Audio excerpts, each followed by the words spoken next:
Okay, great. Hello, everybody. I'll introduce myself to start off with before I go into the content, because I realize I'm sort of a dino now, so a lot of people probably don't know who I am.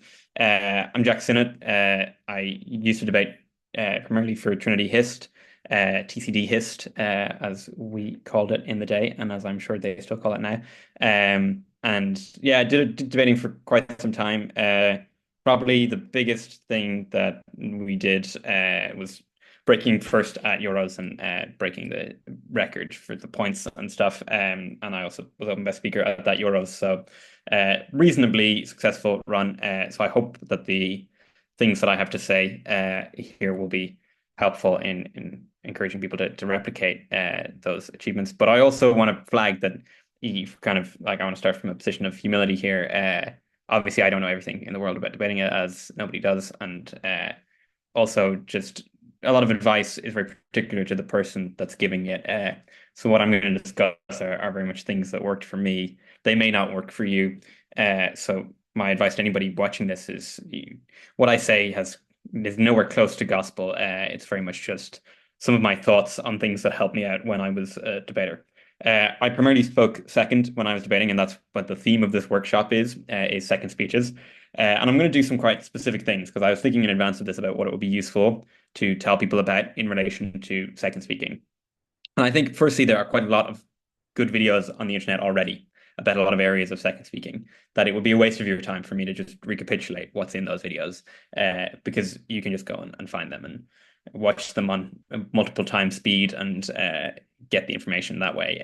In particular, I'd recommend, just before I get into what I'm going to do, Arth Mishra's video on whip speeches. Probably one of the most useful tutorials I ever watched when I was debating. Helena Ivanov's tutorial on whip speeches as well, another really good one, and Reece Steele's workshop on deputy speeches. All of those I think are really good. So I'm not really going to recapitulate a lot of stuff in that. And what that means is I'm not really going to give like an overview of whip speeches, which many of these great videos have done.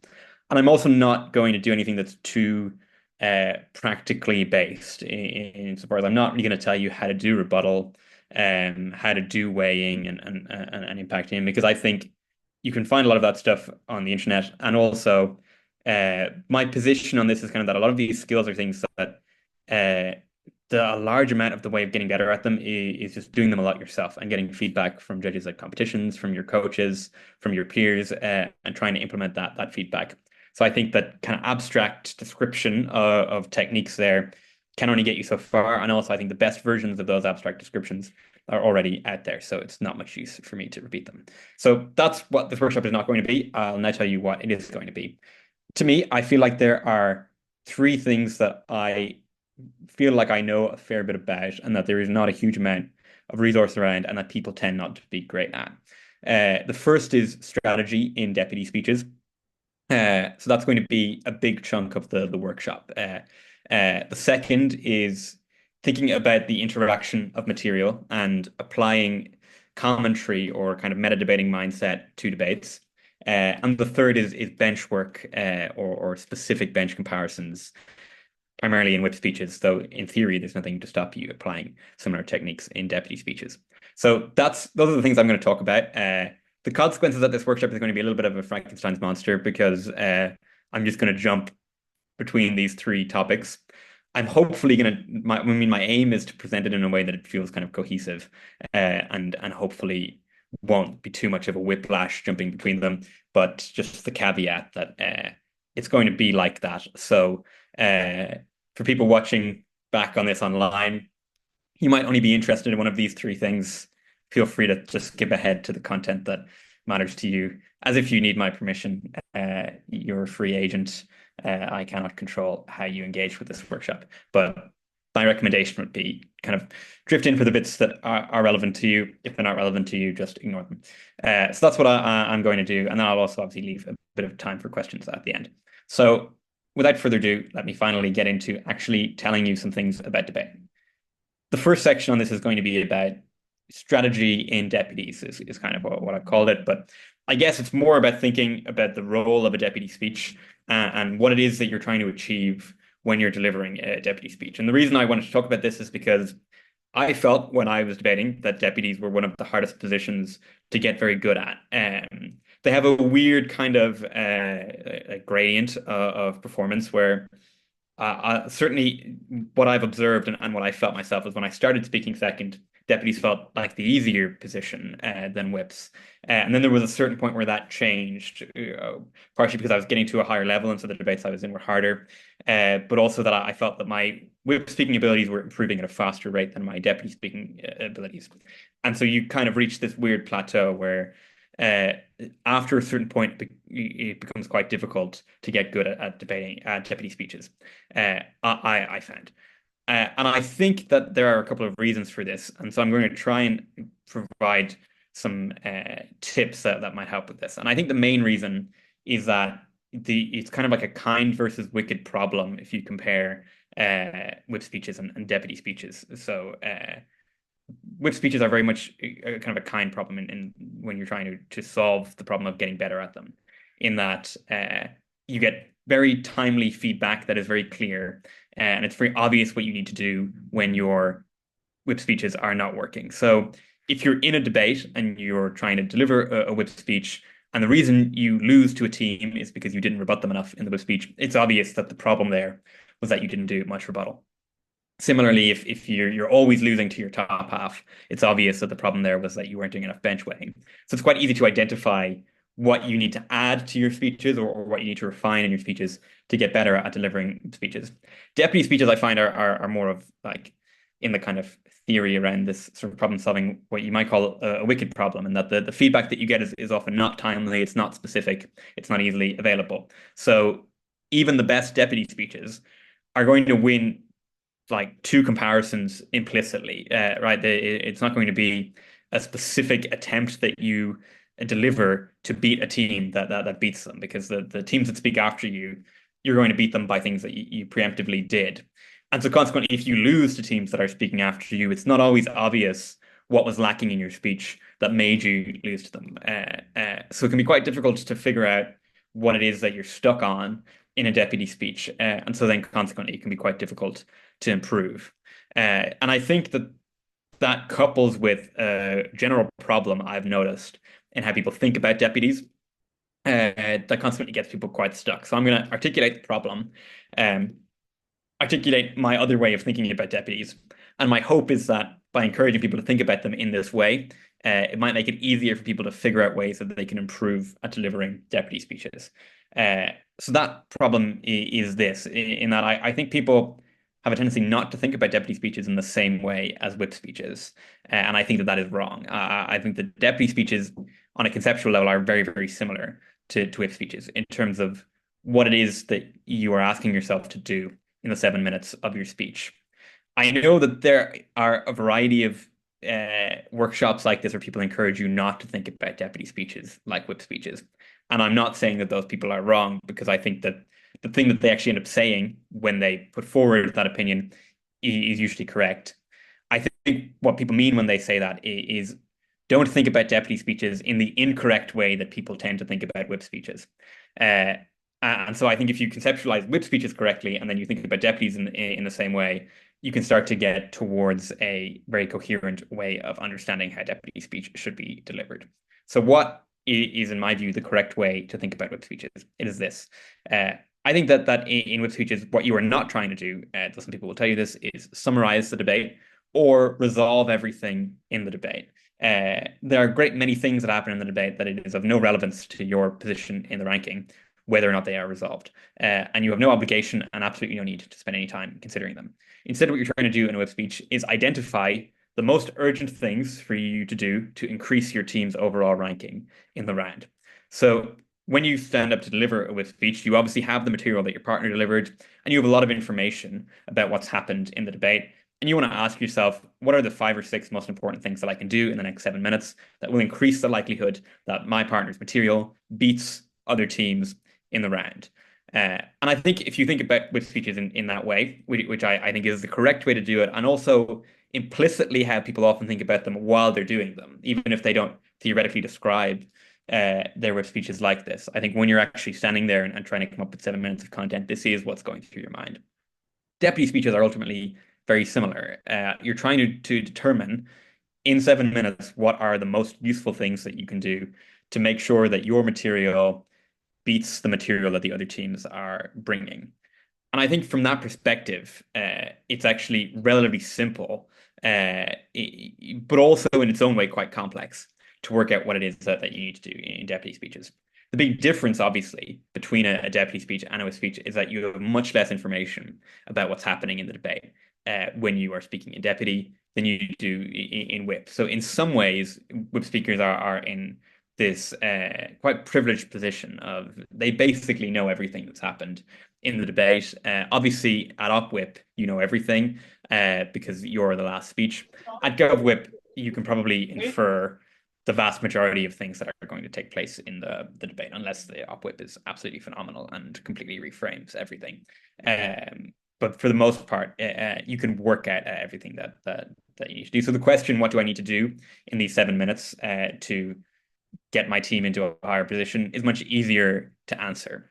In a deputy speech, it is not always that easy because at Deputy Prime Minister, you have only heard one of the opposition speeches.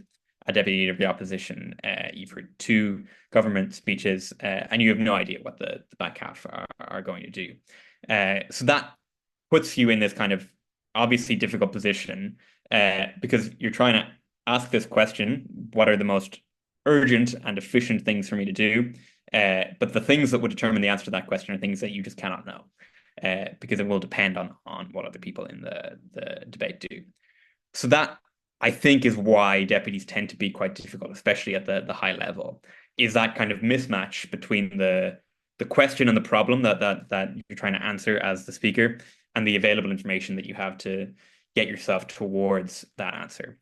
So I think when you're at that impasse, then you have to start thinking about the different things that you can do as a deputy speaker to make it easier to get towards an answer to that question that ends up being useful to you. And there are a few insights that I think flow from what I've just said. And I'm aware that what I just said was like slightly long-winded, so hopefully this kind of set of insights that I'm moving to will make it a bit clearer what I mean. The first thing I think this implies is that efficiency has a very high value to you as a deputy speaker, because if you can do things that fulfill multiple functions at once, you're increasing the likelihood that what you've done is going to help you win a comparison against another team.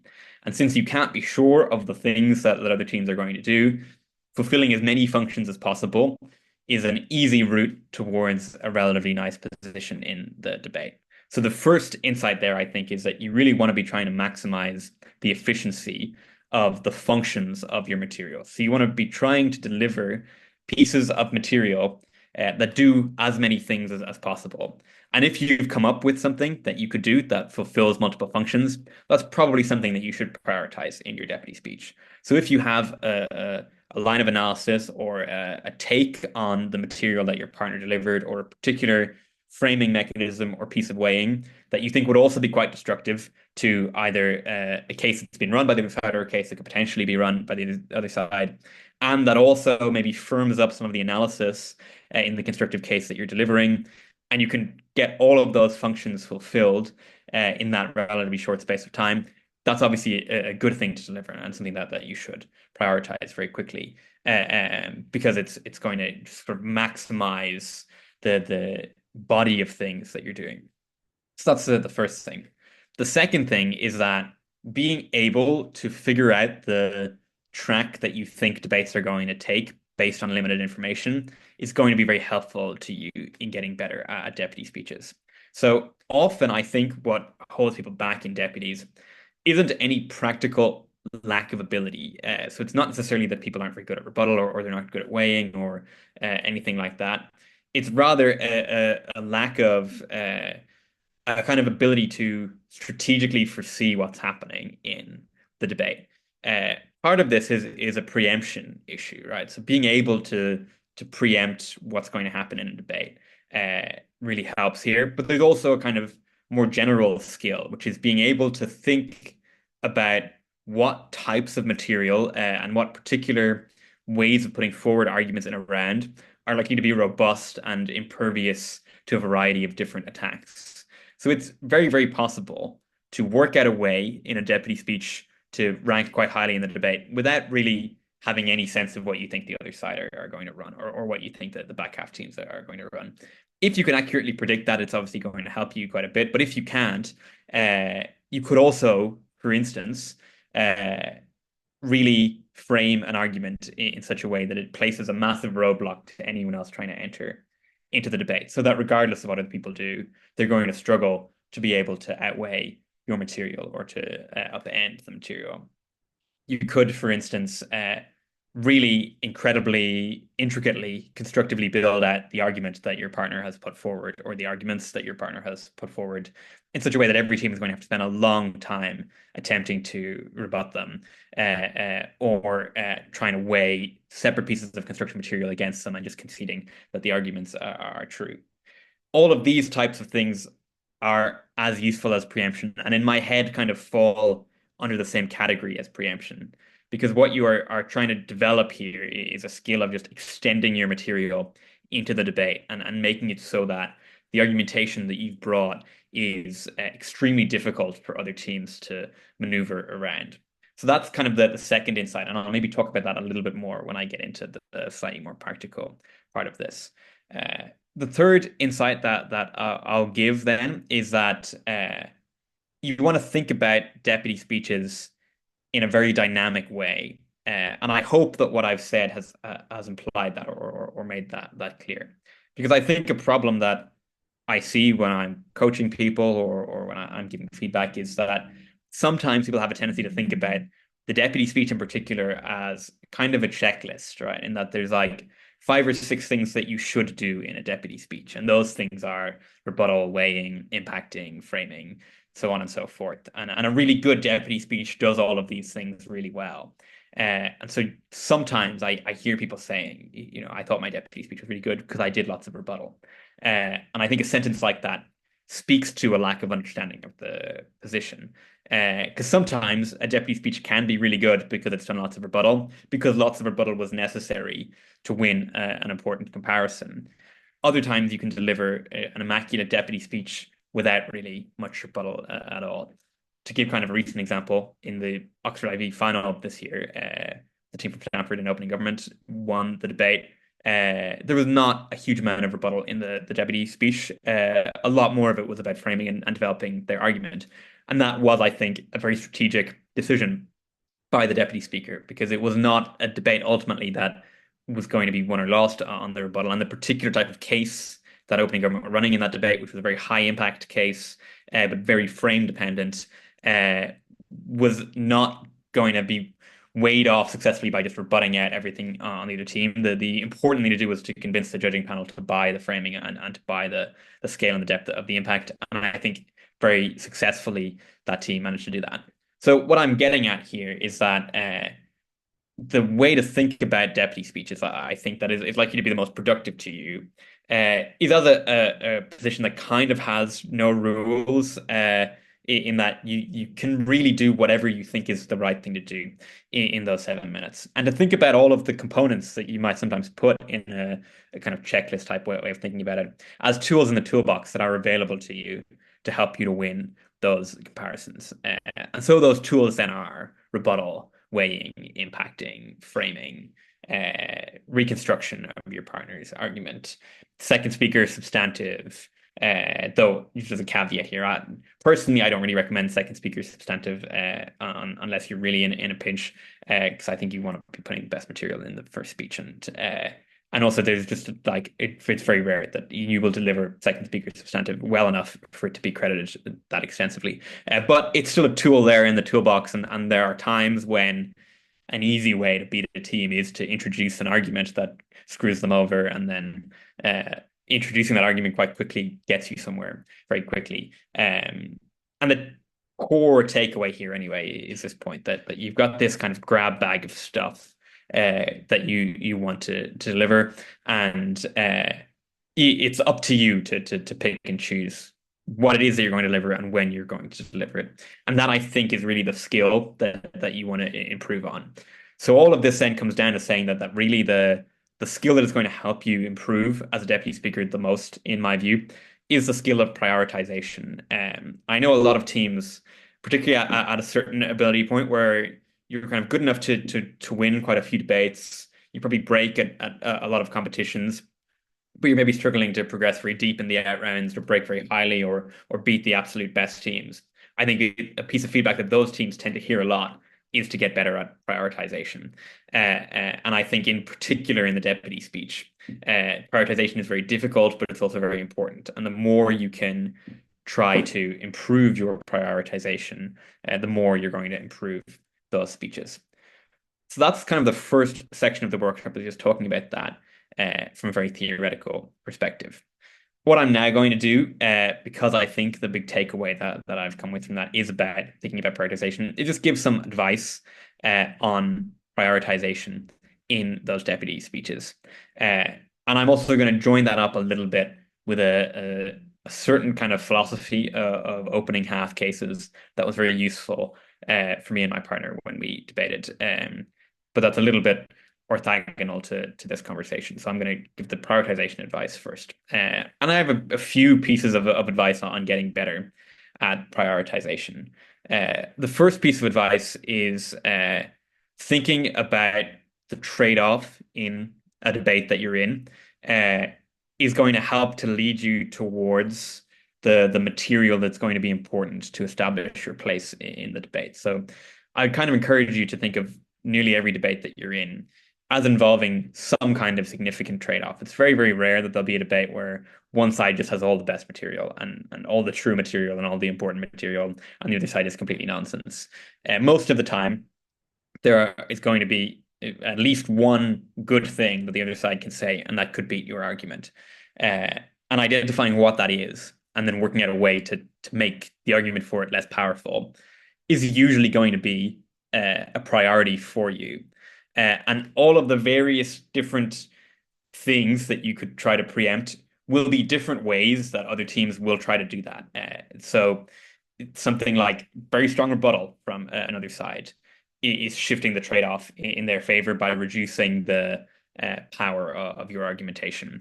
Very strong weighing from the other side, similarly, is shifting the trade-off in their favor by increasing the size of their contribution. Very intelligent and subtle bench work from the team coming behind you on the same bench is going to come from a more sophisticated understanding of the trade-off and more of an ability to shift the trade-off in favor of the side that both of your teams are on. So thinking about that trade-off can help you identify pieces of material that strengthen where your argument sits in that kind of weighing scales, and so consequently neutralize a lot of the different things that other teams can do. So thinking about prioritization more as this sort of intellectual question about what's at stake in the debate and what is it that you're actually trying to achieve with your argument can often point you to the exact things that it's useful for you to do early on in your speech. The second thing I encourage you to do, and this is advice that I imagine many of you will have heard, it's pretty common advice to give to second speakers, and it's to listen to your partner's speech and also think about the argument that your team is running in the most critical way possible. So imagine you are entirely unsympathetic to what they're saying, and just ask yourself, what are the big problems I would spot with this if I were judging the debate and I didn't like this argument. And I think some kind of specific things that I would add on this is that there's sometimes two sort of nested questions here, and they can get confused a little bit. The first is, what is the quality of the actual speech that my partner has delivered? And the second is, what is the conceptual viability of our argument? And sometimes you can have a very conceptually strong argument that's not delivered especially well. Other times you can have an immaculately delivered speech that delivers something with a huge hole in it. I would say that the conceptual issues are the more urgent ones to resolve.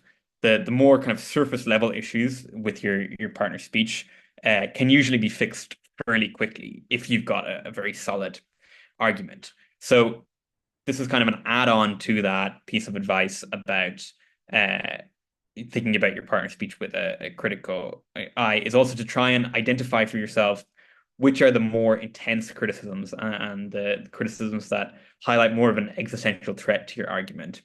Resolve those criticisms first, and then that's good because they're very large threats, but also it would make it easier to resolve the more surface level criticisms. I'll also just kind of flag here that this becomes easier the more your team dynamic develops. So if you've been speaking with someone for quite a long period of time, you'll tend to know what their strengths are and where they have slight weaknesses.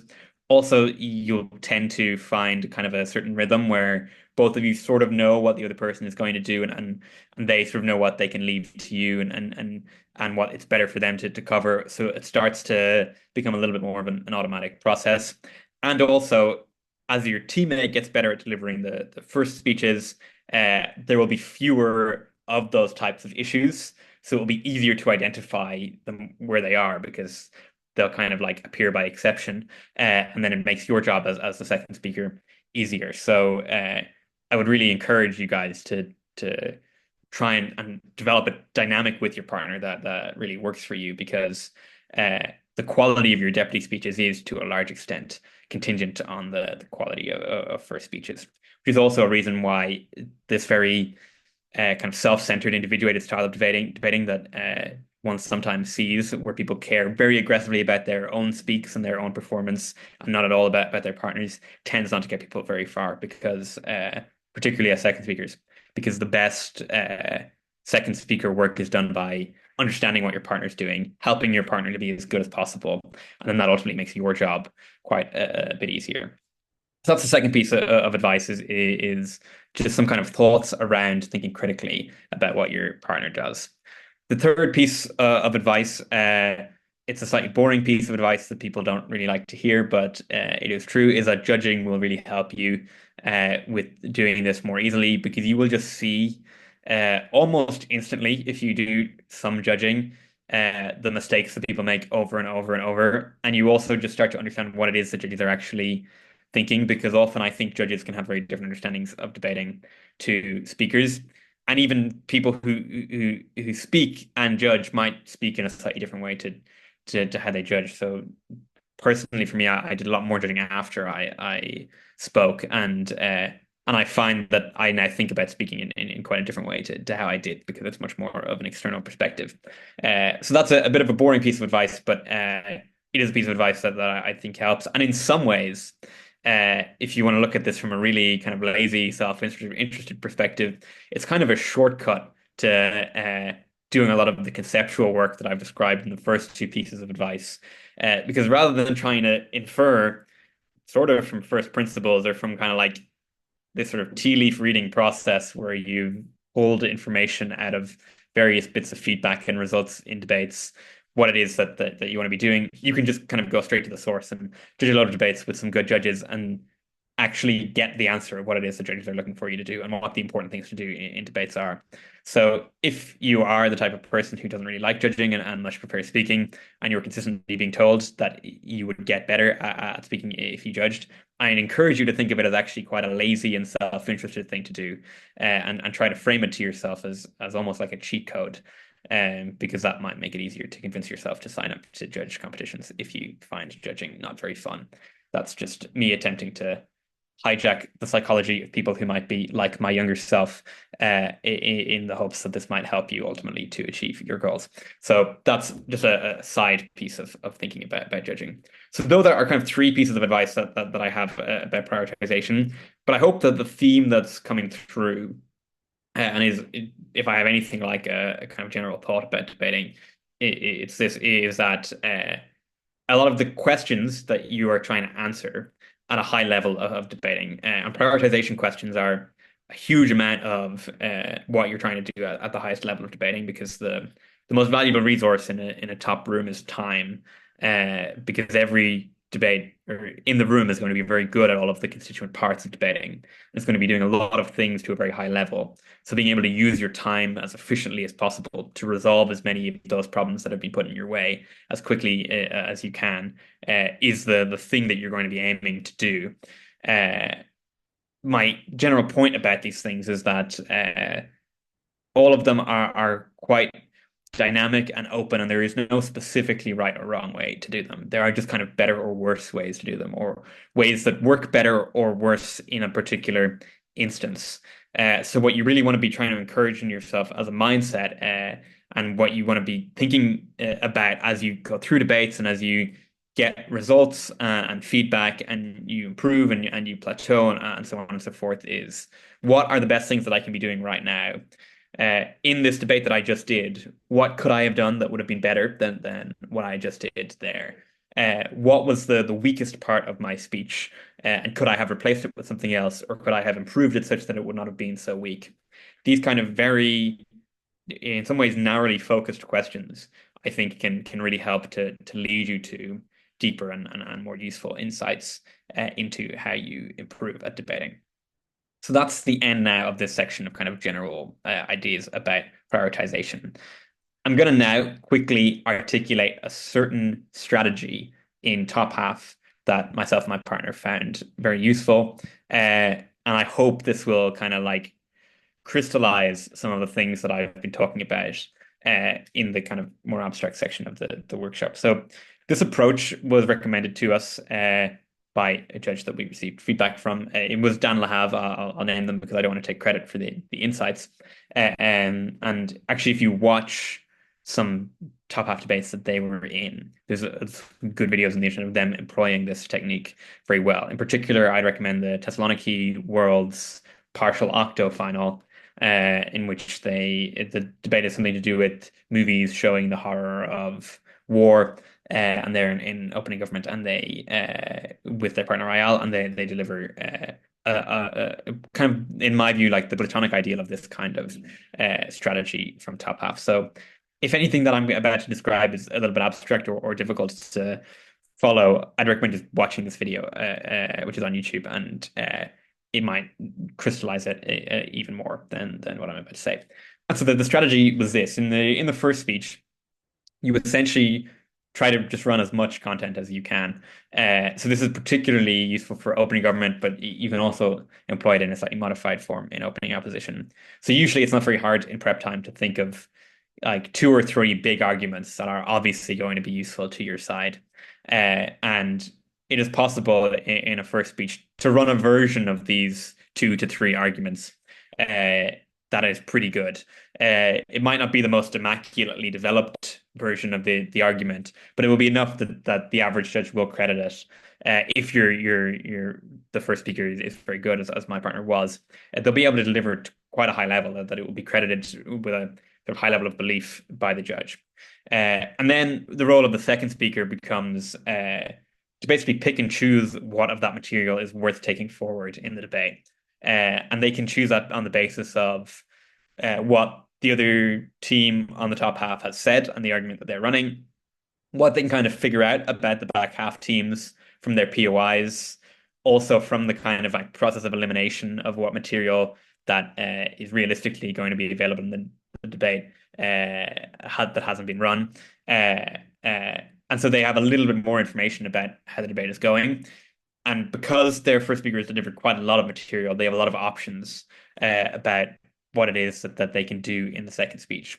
So all of this kind of abstract stuff that I'm talking about prioritizing and about finding the most useful way forward in the debate is made easier if you have a lot of different options to play with. So if you have a few different arguments that you can develop in different ways, maybe narrowing down to the best of those arguments, maybe bringing them all forward with a greater level of analysis, maybe showing a kind of underlying theme that develops from them that helps to weigh your material. Opening up all those options is going to make it quite a bit easier for you to do. And you also have had a little bit of time to sort of get a feel for how successful the material has been. So you should be able to tell if you've practiced this a bit when the argument has been delivered to an extent that there's not much more that needs to be done, and when there are still some gaps. And if you're pursuing a strategy like this, no matter how good the first speaker is, there probably will be gaps because they'll just have a lot to get through in their speech. And so then you can determine which arguments maybe need some more attention, but also which arguments are not worth the amount of attention that they're going to take. And so you trade off delivering them to instead firm up the arguments that you're going to find that you found are stronger in the material that your first speaker delivered. So I tend to think of this tactic as kind of like option spreading in the first speech, and then very strategically narrowing down from those options in the second speech, using hopefully the advice about prioritization and about efficiency and about thinking about how you can get a way forward usefully in the debate to do that, hopefully in a strategically minded and ultimately successful way. So I've just added that in there because sometimes you see teams that are quite close to actually hitting on this strategy, but they don't quite have the division of labor down or the particular way of landing it down. And so sometimes I think it'd be helpful for people to hear that laid out as a particular way to do it. I've kind of rushed through delivering it. So again, I would really recommend looking at that video. And there's quite a bit more nuance that you can develop out of thinking about this. And I've simplified it quite a bit. So just flagging that there's more to think about there, but hopefully that indicates a helpful way that people could think about top half speeches. The other caveat I'll make is that it is, of course, possible to be extremely successful in top half by doing the opposite, which is picking a very deliberate frame or single argument, running that absolutely extensively to the point where it's very, very difficult for any team to take down, and then consequently just landing that argument. For instance, the Oxford A team that won Worlds this year, most of the time I've seen them deliver top halves, they basically pursued that strategy and very effectively. And so I'm by no means saying that's not a way to succeed. It very much is. I guess what I'm saying is that a lot of the advice I've given here around prioritization and about a specific way of thinking about deputies kind of suits the more kind of option spreading and then narrowing down strategy. So I'm just sort of pointing it out as something that dovetails quite nicely with how I think about deputies and how this advice hopefully frames a way of thinking about deputies. Though again, the same types of thinking will help you in a situation where you have a single very narrow argument that you're trying to deliver, because you'll want to then figure out what are the critical things to keep that argument in place. So to give an example here, I think it was round 8 of the Euros in 2021 that Kevin and I did, the motion was something to do with increased automation. We were in opening government, and we essentially ran the single argument that increased automation will get rid of a lot of jobs and will consequently put a huge burden on governments to increase welfare, because the harm of job loss will be spread evenly among different economic classes. So there'll be a lot of people who are quite politically empowered who will lose their jobs and will now have a demand for welfare. And getting that increased welfare is then like it's non-excludable, so it helps everyone and is consequently the biggest impact in the debate. That was pretty much the only thing that we ran in that debate, and that was our argument. And so in the second speech, then I had to think very carefully about what are the links in this argument that are going to get the most challenge and that there's the most room to pad out. What are the aspects of the arguments that we've heard from opening opposition that are going to threaten this the most? What are the realistic things people could try to trade off against this, because it's clearly a large impact, but it's not necessarily the largest impact ever. So how am I going to increase the scale of the impact and also preemptively mitigate the other impacts that could be brought on the other side? So it was the same kind of set of prioritization questions, and it had been narrowed down just kind of preemptively by the particular strategy that we pursued. So it is totally possible to succeed with that type of strategy, and it's also a strategy that this thinking concords with. But I would say in the general case, all of other things being equal, if you can't think of a single argument that is clearly the winner, and you have a few arguments and you have the time to run them in top half, there's just no harm in getting those arguments out and then giving yourself more options to work with and more strategic pathways to victory and more things that you can do. So I do think that in the general case, there's a very limited trade-off to trying to fit in a at least two arguments. If not, if you can go for a third. There starts to get diminishing returns after that, I think, very much so. And I'm by no means suggesting that you kind of matter burn and just deliver everything you can possibly think of. I think you should be strategic and discerning in the two or three arguments that you pick. But I think giving yourself more options in a situation where you have limited information about what's going to happen is very rarely a bad idea. So that's my kind of more practical advice to approaching deputy speeches. Uh, I'm aware that I've taken a load of time on that deputy stuff. So I think I'm going to jump to the set of material around bench work. And in that, I'll tie some of the stuff about interactions of argumentation in together there because I think a lot of this is actually quite similar. And so there is going to be a bit of a sudden jump here as I now move into talking about the back half of the debate. But I hope that a lot of the stuff that I've said there about strategic thinking and prioritization will feel relevant to this material that I'm going to deliver on bench work. Because I think that sort of as a judge for the past few years, as a coach since I stopped speaking in debating, probably the biggest skill gap I've seen is bench work and comparing yourself to your opening as a whip speaker. By no means the preserve only of whip speakers. Obviously, the extension speaker can do this as well, but it tends to come out often in the whip speech.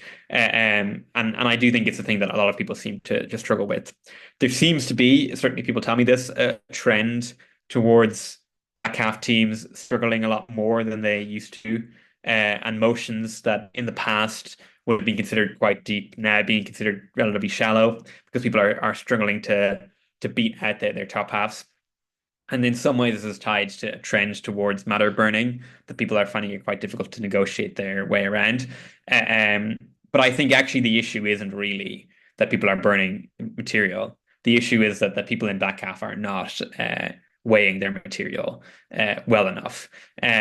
So they're losing to material that they could have beaten because they're not presenting to the judges the reasons why they should take it over their top half. I also think this connects a little bit to another concerning trend, which is people just rebutting their opening in whip speaking instead of actually doing bench work. A lot of people have strong opinions on this. Personally, I just think it's quite lazy. And there's much more intellectually interesting ways that you can beat teams than just delivering the rebuttal that the other teams forgot to deliver. And the best forms of bench work function as pieces of rebuttal and refutation anyway, but just in a more sophisticated and exciting way, both as a speaker to deliver it and as a judge or a spectator to watch it. So I also think just on a kind of aesthetic level, it would be better if people did more bench weighing because it just increases the fun of the game. So what do I think people need to do more in bench weighing, or what do I think could help to think about when you're trying to approach beating the team that's above you? I think the biggest thing I would say that I tend to observe and that I think people tend to struggle with is that people are often quite good at telling a judge why they have a better argument than their opening. Because obviously you're biased towards your argument. You probably came up with it or your partner came up with it. So you understand it a little bit better than your opening. And if you're in back half, you've had more time to think. So you probably did come up with a better argument than your opening. So I think in nearly, maybe not the majority of cases, but in a lot of cases, the back half teams will have better arguments than their opening. But I think what people struggle to do much more is explain why that better argument should beat the argument that was delivered in their opening. Because it's not enough as a back half team to just have a better argument or to deliver an argument better or have an argument that sounds better or that is more satisfying. The argument actually has to be, in some substantive way, more impactful to the debate or more reasonably pushing your side forward than what was already delivered in the opening half. And I think that's the question that people really struggle to answer when they're doing bench weighing. It's not just telling the judge why it is that their argument is better analyzed, better presented, better structured, but actually telling the judge why that better analysis or that better structure fulfills something that the opening half material could not fulfill, and so justifies ranking them ahead of the opening half team. And I think it's a shame that people don't do this, because often the step between explaining why your argument is better and why that better argument then should beat the opening is fairly easy to fulfill. So, for instance, if you can show the judge that your argument is better analyzed than your opening, that probably means that there are fewer logical gaps between the steps that you put forward in the argument, which probably means that the argument is more plausible than the argument that was in the opening half. And so, on a very basic level, it is a more convincing reason to support or oppose a motion, as the case may be. And those two or three extra sentences, I think, can really elevate a claim from a whip speaker as to why an argument should be placed above the argument that was in the top half. Similarly, if your argument is delivered in a stronger way, that could be because you've identified some aspect of relevance that this material has, whether that's a particular emotive issue that it connects to, or a particular group that it affects that we consider very important. So it's quite probable that you have presented an argument that is more impactful than the argument that your opening put forward, even if it's analytically quite similar, because you've identified some aspects of the argument that increase its sense of impact. And so for that reason, you should also place above your opening. And these kind of forms of commentary-based addition to your argumentation are quite simple to do and quite intuitive, and follow on from the very obvious insights about the better value of your material. But they're just things that in my experience, people don't deliver very often, and definitely don't deliver explicitly. And I think doing that explicitly can get you a lot of points very easily without actually having to do a huge amount of work. So the first thing I'd say on bench weighing is just think, when you've told a judge why the argument is better than your opening, just think, are there two or three more lines of commentary that I can add here that explain why it's a significant analytic contribution to the debate, and it genuinely deserves to beat the opening. It's not just something that in a kind of abstract intellectual discussion we might prefer, but it is in fact an argument that beats the argument that was put forward by your opening. So that's the first kind of key point that I have around bench weighing. And that actually uses up a lot of the material I was going to deliver in this workshop around interaction between materials. So I've nicely ticked off that point on the checklist. The second thing that I'd say about bench weighing is that it's often not very hard, if you have an argument that is well delivered, to figure out a way that that can increase either the scale or the depth of the impact that is available to you, and to make that scalar depth seem greater than the scalar depth in your opening. So this is a little bit similar to what I said there about how to frame a claim that your argument is better delivered. But it's slightly different, because what I'm actually saying here is that on a kind of analytical level, if an argument is good, you can probably show with like two or three more steps that the argument has a greater impact than the argument in your opening. And the easiest way in the world to weigh against your opening is to say that you have a bigger impact, and to actually show that to the judge. So I would encourage you to try and think about ways that you can find those kind of extra degrees of impact. And so one example of this that you could give is, say, for instance, the motion is this House would legalize drugs, and opening government's claim is that drugs being legal will significantly reduce the stigma around attending rehab clinics.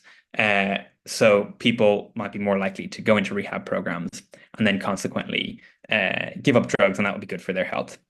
In closing government, say, you argue that a large degree of the reason that people get into taking recreational drugs in their youth is because of a sense of rebelliousness attached to it. So if we reduce the perceived societal harm of taking drugs, we will also reduce that incentive. So just a huge amount of people now will not get into taking drugs in the first place. Those are two arguments that are both probably quite impactful, and they're impactful in the same way. And weighing them up might be quite difficult for the judge. But if you can say something like, the scope of the amount of people this argument affects is much larger for a reason that you develop around maybe the dynamics of how people get into taking drugs.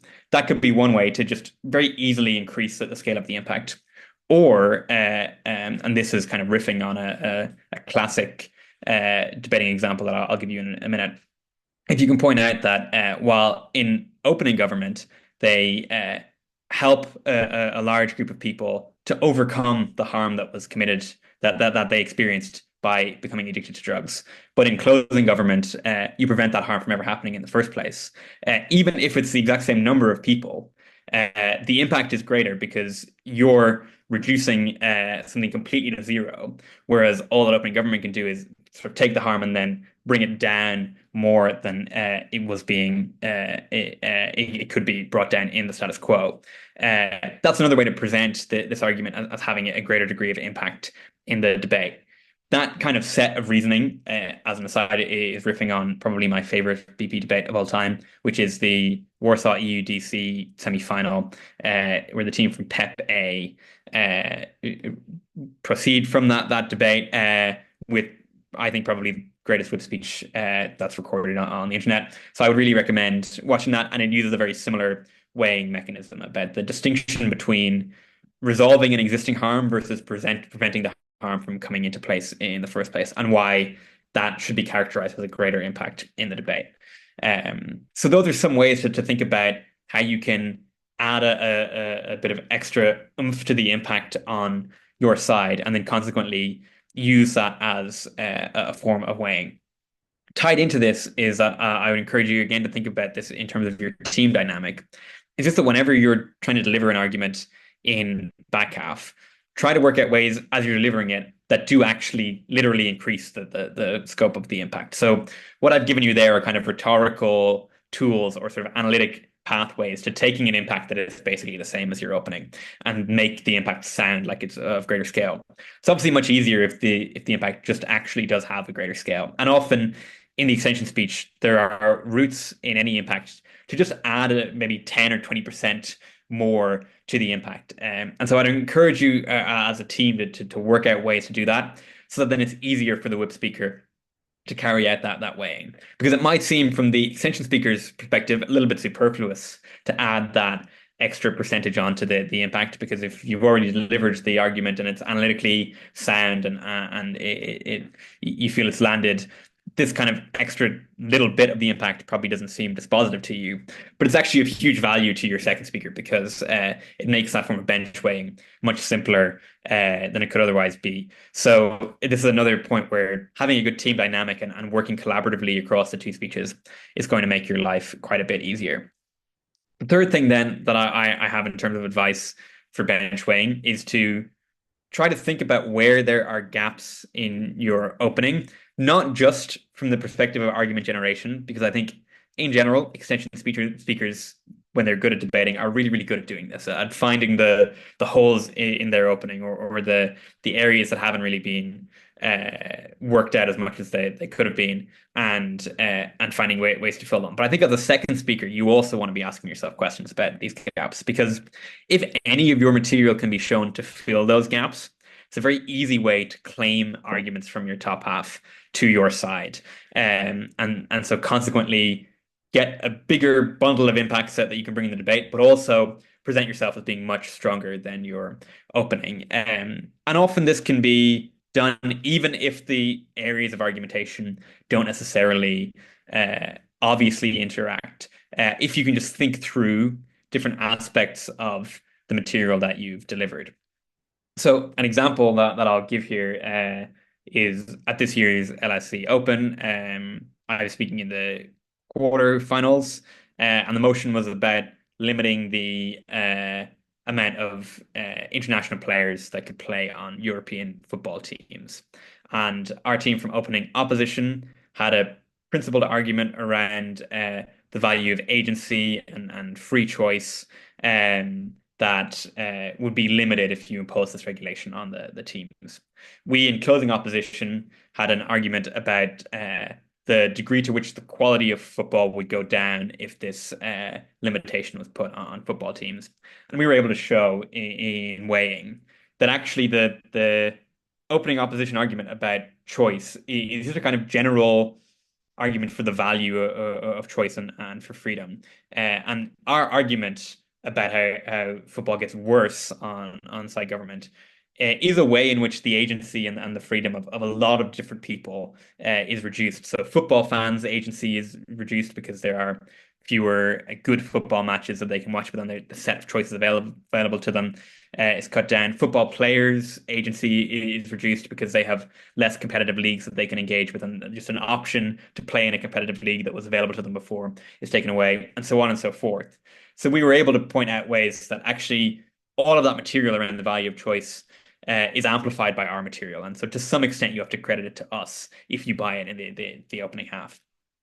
Maybe not the best example, and I've kind of rushed through it, but it hopefully gives a sense of what I mean, where sometimes it's not the most obvious way that these pieces of argumentation interact.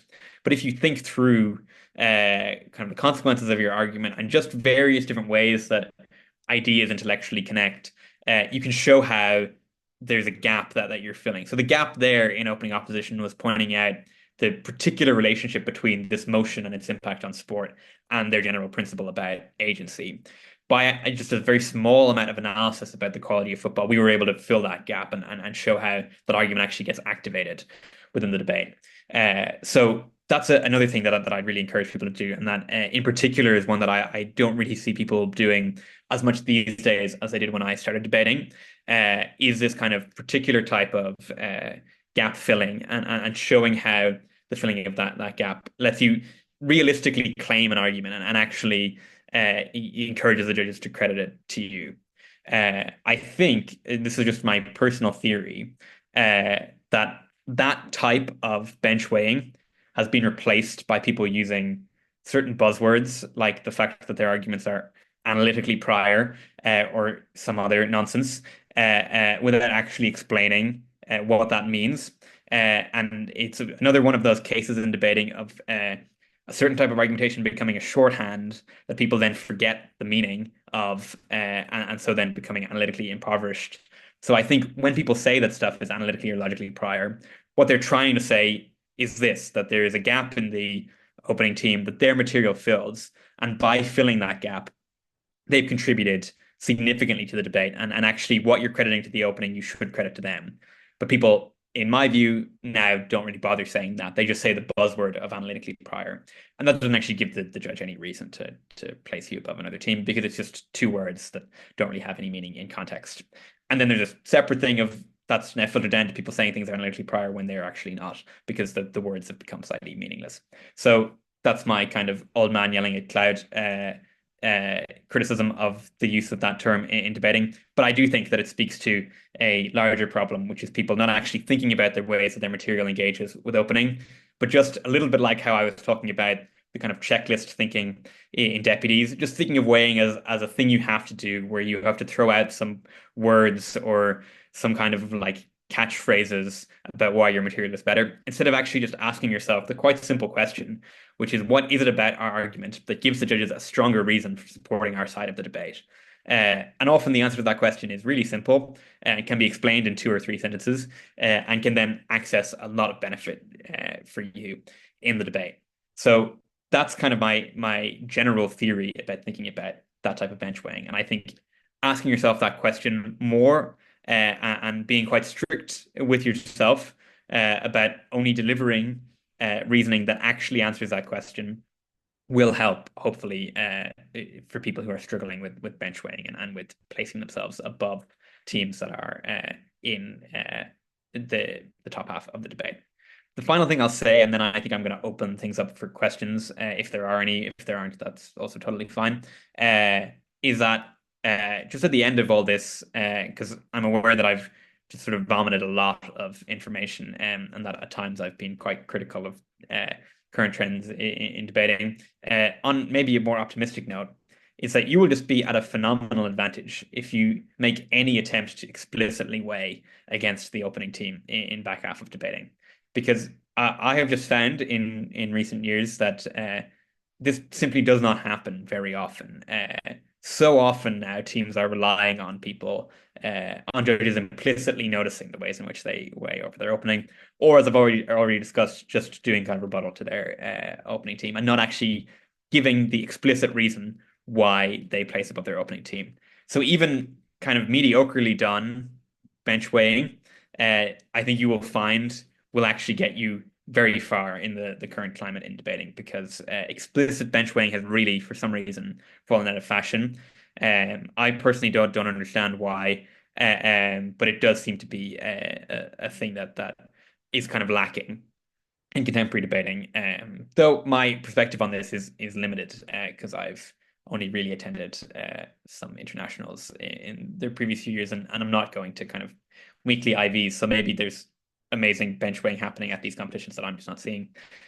So it's possible that you can disregard that. But nonetheless, I still think the general point stands as a piece of advice about debating, which is that doing anything explicitly is always going to put you in a better position because it ensures that even the worst judge is going to credit it somewhat, right? Because you are kind of spoon feeding the reasoning for why you win to them. And if I have kind of a parting piece of advice about second speaking in particular, but it's also kind of about debating in general, is that you should always assume that the judge is terrible because a great many judges are. And even if they're not, they could be a really good judge who's having an off day, or they could be tired, or they could be hungover, or however many other reasons, whether or not properly paying attention. And there is absolutely no cost to you for spelling things out explicitly. It's often easier than trying to present them implicitly. It doesn't really take very long. It can be delivered in a simple fashion. It also helps you to clarify your own thinking. And it's just always going to help, regardless of the quality of the judge, particularly in international competitions. It's a very good chance that you are being judged by a bad judge, and you want to leave as little power in their hands as possible. And a good way to do that is by doing as much of their job for them as you can, so that they have a ready-made answer for why you beat a team.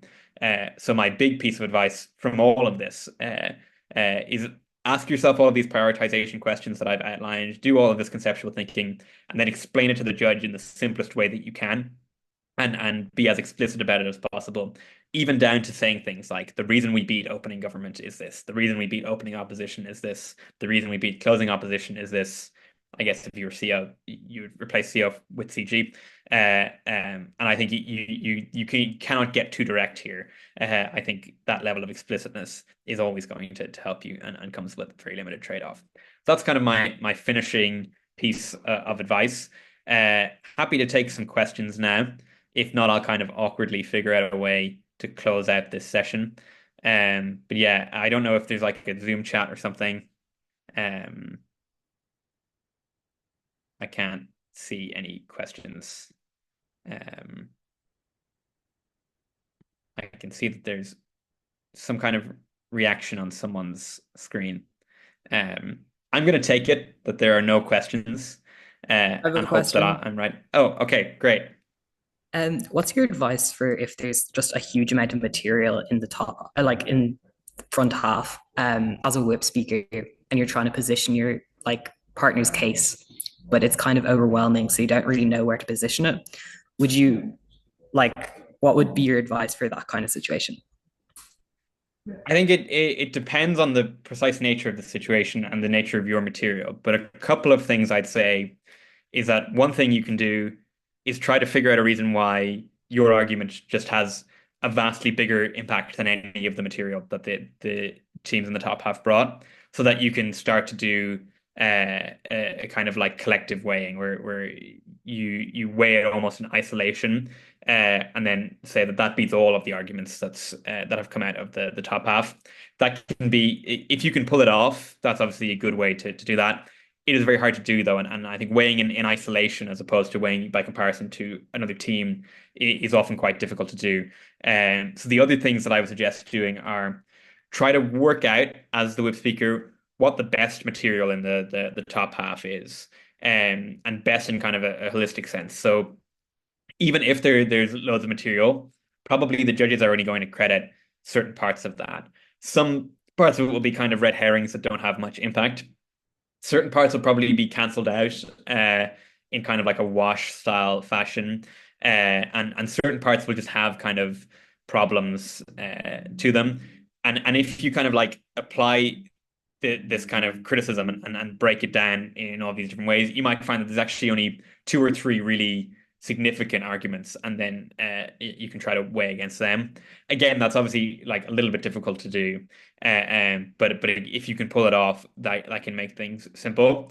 The third thing I'd say, and this is both, I think, maybe the easiest way to do it, but maybe the one that is the least likely to succeed. But I would suggest it as kind of a Hail Mary if there's absolutely nothing you can do, or if you're in a situation where you've sort of decided based on what's happened that it's very unlikely that you're going to beat all of the teams in the top half, and so you're maybe going to only try to beat one of them, or you're going to focus really hard on beating the other back half team and just ensure that you don't take the fourth. What I would advise to do then is think about the arguments that are the closest in nature to the argument that you have run. And then just focus on really convincing the judge that your material is better than the material that's like that in the top half, so that you ensure that you get credited as having an argument, which can be an issue if it's an information dense top half, but B, presumably you're running this in such a way that you're trying to convince judges that it was the best argument in the debate. So if you can show that you've beaten the version of that best argument that the other teams have delivered, there's a chance you might be able to convince the judge that it actually is the most important or the best argument in the debate. And then you've done a kind of direct comparison to the other team. So in some ways, you're kind of bootstrapping the general weighing that was my first piece of advice. But giving yourself something to compare to, so that might give you a bit more guidance in how you actually build out the particular weighing metrics that you deliver or the particular way that you put it forward. I don't know if that made any sense. Does that answer the question? I'm Yeah, going to that take definitely that does. Thank you. as a yes. Brilliant. Uh, I can just see in the chat. I'll read it out in case the people on YouTube don't see it, but it says, I have a similar question to Rob. Your DPM and LO is matter jumping at warp speed. How should one attempt to remain composed and make the correct strategic decision? So I would say a few things here. The first is that if they're matter jumping at that speed and there's that much material, probably a lot of it is quite shallow. So one thing that might kind of calm your nerves a bit is that there is a good chance that once the smoke clears a bit, it will seem that this material isn't actually that good. And so what you want to just avoid on a kind of individual psychology level is getting overwhelmed by it. And so just listen to it as calmly and as critically as you can, because usually there will be a lot of gaps. The second thing that I'll say is that often when this happens, it can seem like a lot of different arguments, but it's actually one argument broken down into like 5 or 6 pieces. And they're rhetorically delivering it that way so that it will look like they've got more material than they actually have.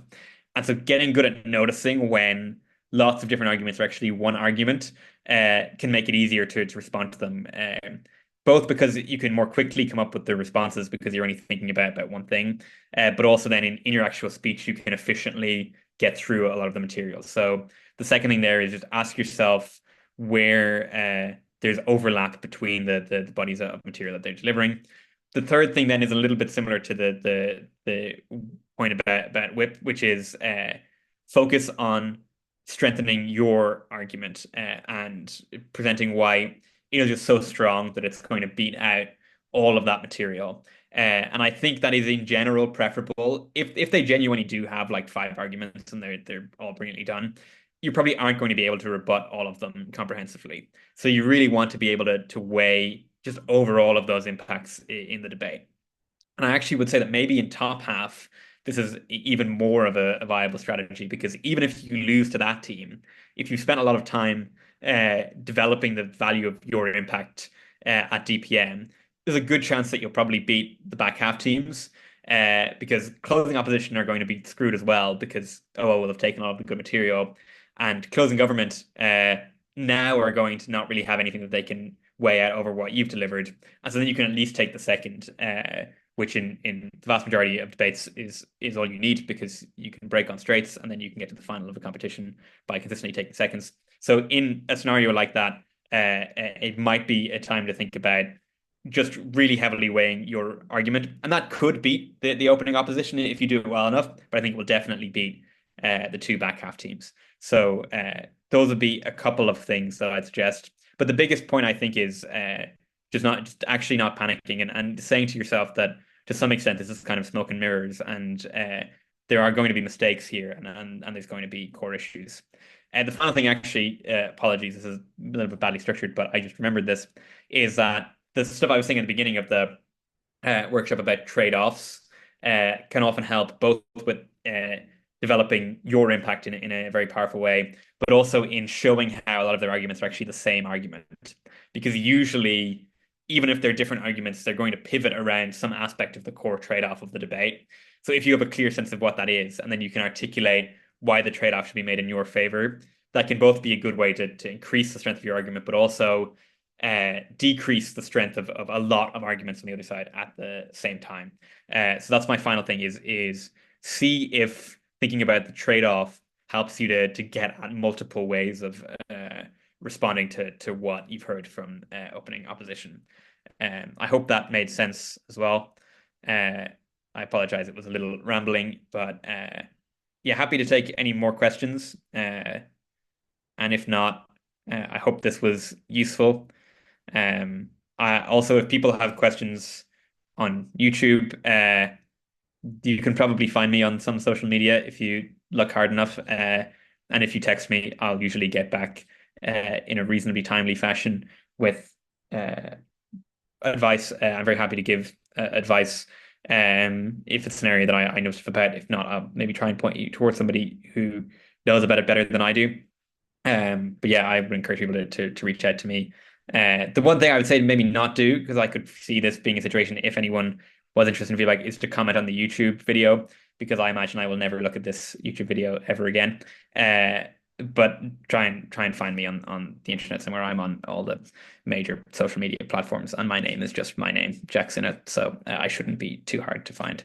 And I'm friends with a great many debaters on Facebook, so we'll probably have quite a few mutuals. So it shouldn't be too hard to get the search engine to work with you. With that all said, I think this is the end of the workshop. I don't see any more questions coming through. So hopefully that was helpful. Good luck to anybody who is second speaking and has watched this. Well done for getting through a really long YouTube video. That was probably a bit of an uphill battle. So hopefully this was useful for you. And yeah, I hope that people watching this continue to speak second, continue to take it to new and interesting places, and continue to enjoy debating, because really that's what this activity is all about. But yeah, best of luck, guys. That's me finished.